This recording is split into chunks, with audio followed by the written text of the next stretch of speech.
नमस्कार, स्वागत है आपका कुजर बुक यूट्यूब चैनल में। आज हम विद्या पब्लिकेशन के एक और प्रैक्टिस सेट के साथ यहाँ पर उपस्थित हैं, जिसमें हिंदी परिज्ञान और लेखन योग्यता से संबंधित 50 अति महत्वपूर्ण प्रश्नों को संकलित किया गया है, जो कि परीक्षा की दृष्टि से बहुत ही ज़्यादा महत्वपूर्ण है। तो इस वीडियो को आप एंड तक देखें और अपने आंसर्स कमेंट बॉक्स में ज़रूर बताएँ। अगर इसके पहले कि आपने जीएस से रिलेटेड प्रैक्टिस सेट नहीं देखें तो उन्हें चैनल पर जा कर के ज़रूर देखें और अपनी तैयारी बनाए रखें। तो देखते हैं आज के हिंदी के इम्पोर्टेंट क्वेश्चंस। हमारा पहला क्वेश्चन है, बालकृष्ण भट्ट को हिंदी का एडिसन किसने कहा है? तो हमारे ऑप्शंस हैं भारतेंदु हरिश्चंद्र, रामचंद्र शुक्ल, डॉक्टर नागेंद्र या रामविलास शर्मा।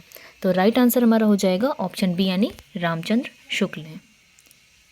यानी बालकृष्ण भट्ट को हिंदी का एडिशन के नाम से भी जाना जाता है।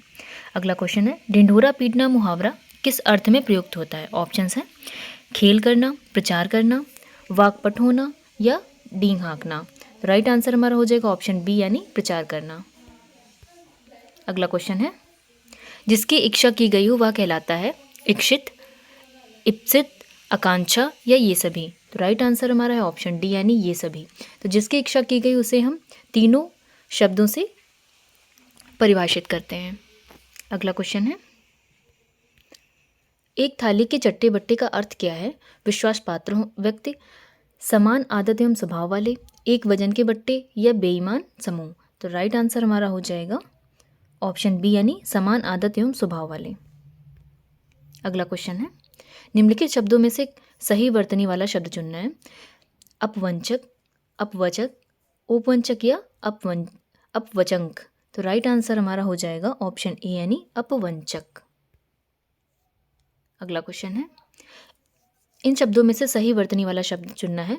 तो हमारा जो सही वर्तनी वाला शब्द है वो है अनादृत, यानी ऑप्शन ए करेक्ट हो जाएगा। अगला क्वेश्चन है, आकाश गंगा शब्द का पर्यायवाची है मंदाकिनी, सुर नदी, स्वर्ग नदी या ये सभी। तो राइट आंसर हमारा हो जाएगा ऑप्शन डी यानी ये सभी। तो आकाश गंगा के जो पर्यायवाची हैं वो मंदाकिनी, सुर नदी और स्वर्ग नदी तीनों ही आकाशगंगा के पर्यायवाची हैं। अगला क्वेश्चन है, अमर का विलोम शब्द क्या होगा? तो अमर का जो विलोम शब्द है तो उसके ऑप्शंस देख लेते हैं, अमर्त्य, मर्त्य, मर्ण या मृत्यु। तो राइट आंसर हो जाएगा ऑप्शन बी यानी मर्त्य। अगला क्वेश्चन है, निम्नलिखित वाक्यों में से शुद्ध वाक्य को सही उत्तर के रूप में चुनना है। तो वाक्य देख लेते हैं, राम और सीता वन में गए, राम और सीता वन गए, राम और सीता वन को गए या राम और सीता वन की ओर गए। तो राइट आंसर हमारा हो जाएगा पहला यानी ऑप्शन ए, राम और सीता वन में गए।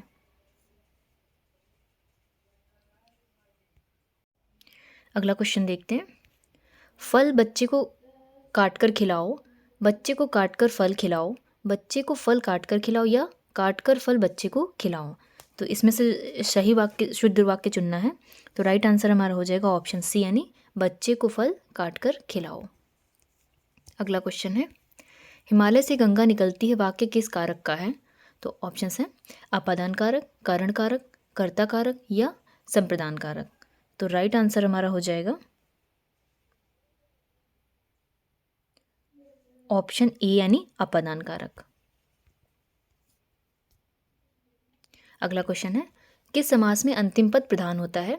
ऑप्शन है तत्पुरुष, कर्मधारय, बहुब्रीहि या अव्ययीभाव। तो राइट आंसर हमारा है ऑप्शन ए यानी तत्पुरुष। अगला क्वेश्चन, वे दिन वे लोग किसकी रचना है? ऑप्शन हैं बनारसी दास चतुर्वेदी, कमलेश्वर, मोहन राकेश या शिवपूजन सहाय। तो राइट आंसर हमारा हो जाएगा ऑप्शन डी यानी शिवपूजन सहाय। अगला क्वेश्चन है, काव्यादर्श नामक ग्रंथ की रचना किसके द्वारा की गई? ऑप्शंस हैं भामा, मम्मट, भरत मुनि या दंडी। तो राइट आंसर हमारा है ऑप्शन डी यानी दंडी के द्वारा जो काव्यादर्श नामक ग्रंथ की है रचना की गई है। ऑप्शंस हैं। अगला क्वेश्चन है, के बिरला फाउंडेशन द्वारा वर्ष 1992 में साहित्य के क्षेत्र में उत्कृष्ट योगदान के लिए किस सम्मान की स्थापना की गई? ऑप्शन है सरस्वती सम्मान, आचार्य तुलसी सम्मान, व्यास सम्मान या यतनलाल सम्मान। तो राइट आंसर देख लेते हैं। राइट आंसर हमारा ऑप्शन ए यानी सरस्वती सम्मान। अगला क्वेश्चन है, तानसेन सम्मान किस राज्य सरकार ने आरंभ किया? ऑप्शन है उत्तर प्रदेश, मध्य प्रदेश, गुजरात या महाराष्ट्र। तो राइट आंसर हो जाएगा ऑप्शन बी यानी मध्य प्रदेश। तानसेन सम्मान की जो शुरुआत की गई थी वो मध्य प्रदेश द्वारा की गई थी। अगला क्वेश्चन है पद्मावत के लेखक हैं मुल्ला दाऊद, दामोदर कवि, जायसी या निराला। तो राइट आंसर हमारा हो जाएगा ऑप्शन सी यानी जायसी। पद्मावत जायसी द्वारा लिखी गई एक महान कृति है। अगला क्वेश्चन है खड़ी बोली गद्य के पूर्व हिंदी गद्य का निम्नलिखित में से कौन सा रूप मिलता है। ऑप्शन है राजस्थानी गद्य, ब्रिजभाषा गद्य, दक्षिणी हिंदी गद्य या ये सभी। तो राइट आंसर हमारा हो जाएगा ऑप्शन डी यानी ये सभी। अगला क्वेश्चन है अकाल का पर्यायवाची क्या है। दुर्भिक्ष, अंधियारा, अक्षत या अपरिहार्य। तो राइट आंसर हमारा है ऑप्शन ए यानी दुर्भिक्ष। तो अकाल को हम दुर्भिक्ष के नाम से भी जानते हैं। आधुनिक हिंदी साहित्य की पहली आत्मकथा के लेखक कौन माने जाते हैं। तो ऑप्शंस देख लेते हैं हरिवंश राय बच्चन, देवेंद्र सत्यार्थी, जयशंकर प्रसाद या बाबू श्याम सुंदर दास। तो राइट आंसर हमारा हो जाएगा ऑप्शन ए यानी हरिवंश राय बच्चन। अगला क्वेश्चन है अतिथि का विलोम बताइए। तो अतिथि का विलोम ऑप्शंस देख लेते हैं आतिथेय, आताई, आतप या आतिथ्य। तो राइट आंसर हमारा हो जाएगा ऑप्शन ए यानी आतिथेय। अगला क्वेश्चन है जिसे जीता ना जा सकता हो कहलाता है अभय, अजेय, विजय या इनमें से कोई नहीं। तो राइट आंसर हमारा है ऑप्शन बी यानी अजेय। अगला क्वेश्चन है सन्मार्ग का संधि विक्षेप क्या है। सत प्लस मार्ग, सन प्लस मार्ग, सत्य प्लस मार्ग या सनत प्लस मार्ग। तो राइट आंसर हमारा हो जाएगा ऑप्शन ए यानी सत प्लस मार्ग। अगला क्वेश्चन अभ्युदय का संधि विक्षेप क्या है। तो ऑप्शन है अभि प्लस दय, अभि प्लस उदय, अभि प्लस उदय या अभि प्लस दय। तो राइट आंसर हमारा है ऑप्शन बी यानी अभि प्लस उदय।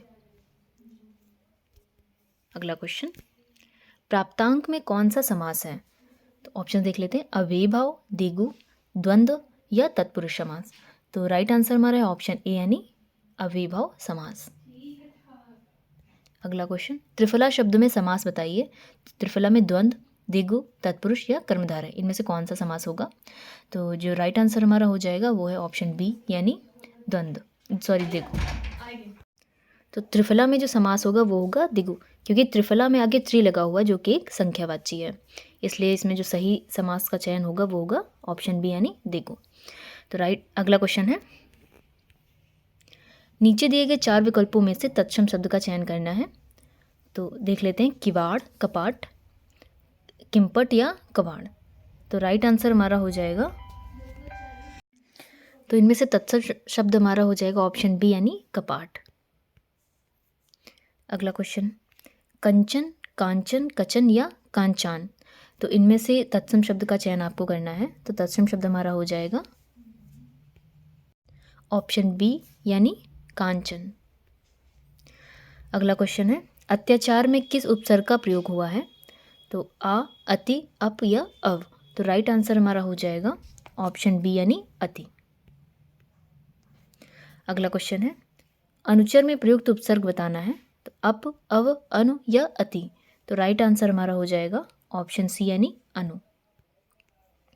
अगला क्वेश्चन देखते हैं ऊंट के मुंह में जीरा का अर्थ इनमें से क्या होगा। आवश्यकता की अपेक्षा बहुत कम वस्तु होना, आवश्यकता से अधिक वस्तु का होना, प्रयोग की वस्तु का अभाव या ऊंट को कम भोजन देना। तो राइट आंसर हमारा हो जाएगा ऑप्शन ए यानी आवश्यकता की अपेक्षा बहुत कम वस्तु का होना। अगला क्वेश्चन है इन शब्दों में से सही वर्तनी वाला शब्द चुनना है। संभ्रांत, संभ्रांत, अभ्रांत या संभ्रंत। तो राइट आंसर हमारा हो जाएगा ऑप्शन बी यानी संभ्रांत। अगला क्वेश्चन है निम्नलिखित वाक्यों में से शुद्ध वाक्य को सही उत्तर के रूप में चुनना है। तो देखते हैं ऑप्शंस। बहुत से पत्रों और पत्रिकाओं का प्रकाशन बंद हो गया है, बहुत से पत्र अथवा पत्रिकाओं का प्रकाशन बंद हो गया है, बहुत से पत्र और पत्रिकाओं का प्रकाशन बंद हो गया है, या बहुत सी पत्र पत्रिकाओं का प्रकाशन बंद हो गया है। तो राइट आंसर हमारा हो जाएगा ऑप्शन डी यानी बहुत सी पत्र पत्रिकाओं का प्रकाशन बंद हो गया है। ये हमारा राइट आंसर है। अगले क्वेश्चन के ऑप्शन देखते हैं। भारत में अनेक जाति हैं, भारत में अनेकों जाति हैं, भारत में अनेक जातियां हैं या भारत में अनेकों जातियां हैं। तो राइट आंसर हमारा हो जाएगा ऑप्शन सी यानी भारत में अनेक जातियां हैं। अगला क्वेश्चन है सर्वनाम के भेद हैं 3, 4, 5 या 6। तो राइट आंसर हमारा हो जाएगा ऑप्शन डी यानी 6। अगला क्वेश्चन है, विशेषण किस शब्द की विशेषता बताते हैं? संज्ञा की, सर्वनाम की, संज्ञा और सर्वनाम की या कारक की? तो सही उत्तर हमारा हो जाएगा ऑप्शन सी, यानी संज्ञा और सर्वनाम दोनों की।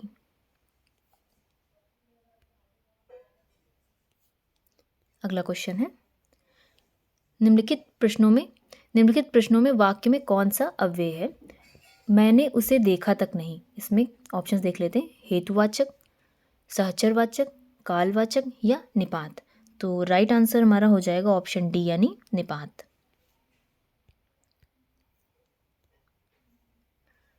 अगला क्वेश्चन है, वह दिन भर पढ़ता रहता है।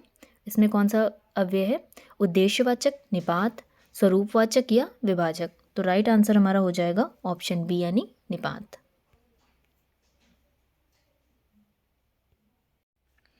अगला क्वेश्चन देखते हैं, हिंदी में कितने वचन होते हैं? 2, 3, 4 या 1? तो राइट आंसर हो जाएगा ऑप्शन ए, यानी 2। हिंदी में जो वचनों की संख्या है वो होती है 2। इनमें से एक वचन बहुवचन का कौन सा युग्म सही नहीं है? ऑप्शन है, घोड़ा का घोड़े, आंसू का आंसू, गली का गलियों, चिड़िया का चिड़िया। तो राइट आंसर हमारा हो जाएगा ऑप्शन बी, यानी आंसू का आंसू। अगला क्वेश्चन है, कारक का अर्थ है वे शब्द जो कार्य करने के सूचक हों। अगला ऑप्शन है, संज्ञा का कर्मवाची शब्द, या संज्ञा या सर्वनाम का क्रिया या अन्य पदों के से संबंध सूचित करने वाले शब्द, या संज्ञा या सर्वनाम के कार्यवाची चिन्ह।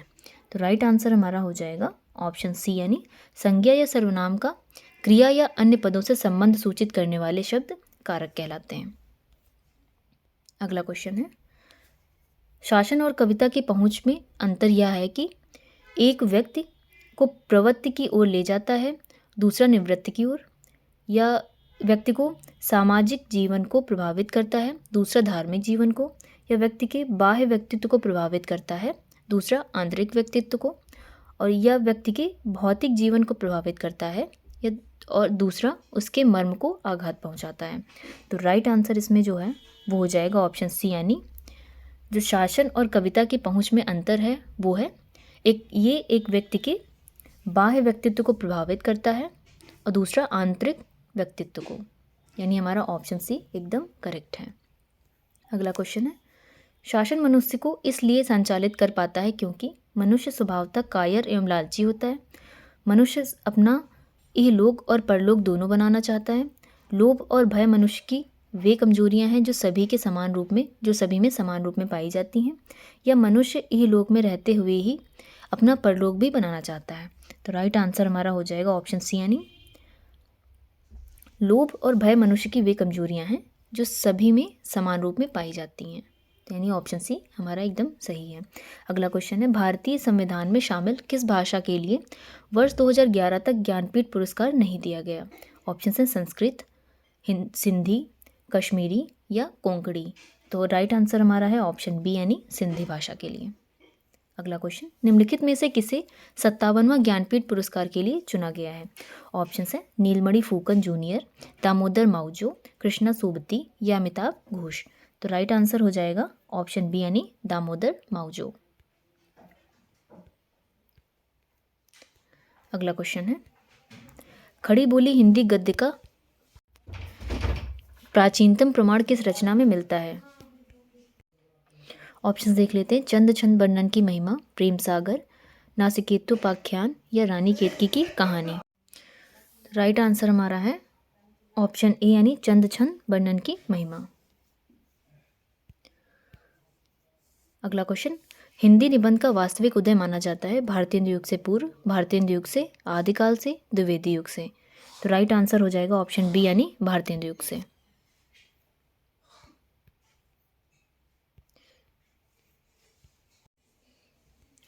अगला क्वेश्चन देखते हैं, गद्य यदि कवियों की कसौटी है तो निबंध गद्य की कसौटी है, यह कथन किसका है? तो ऑप्शन है भारतेंदु हरिश्चंद्र, रामविलास शर्मा, रामचंद्र शुक्ल या महावीर प्रसाद द्विवेदी। तो राइट आंसर हमारा हो जाएगा ऑप्शन सी, यानी रामचंद्र शुक्ल। अगला क्वेश्चन, मैया मैं तो चंद्र खिलौना लयों में कौन सा रस है? वात्सल्य रस, शांत रस, करुण रस या अद्भुत रस। तो राइट आंसर हमारा है ऑप्शन ए, यानी वात्सल्य रस। अगला क्वेश्चन है, छंद्र शास्त्र के प्रणेता कौन माने जाते हैं? ऑप्शन हैं डिंगल, पिंगल, पतंजलि या मनु। तो राइट आंसर हमारा है ऑप्शन बी यानी पिंगल। तो ये थे हिंदी के आज के इम्पॉर्टेंट क्वेश्चंस जो परीक्षा की दृष्टि से बहुत ही ज़्यादा महत्वपूर्ण हैं। अगर ये वीडियो आपको पसंद आई हो तो इसे लाइक से ज़रूर कर ले और ऐसी इन्फॉर्मेशनल वीडियोज़ के लिए हमारे चैनल पर बने रहें। जल्द मिलते हैं नेक्स्ट वीडियो में, तब तक के लिए थैंक यू।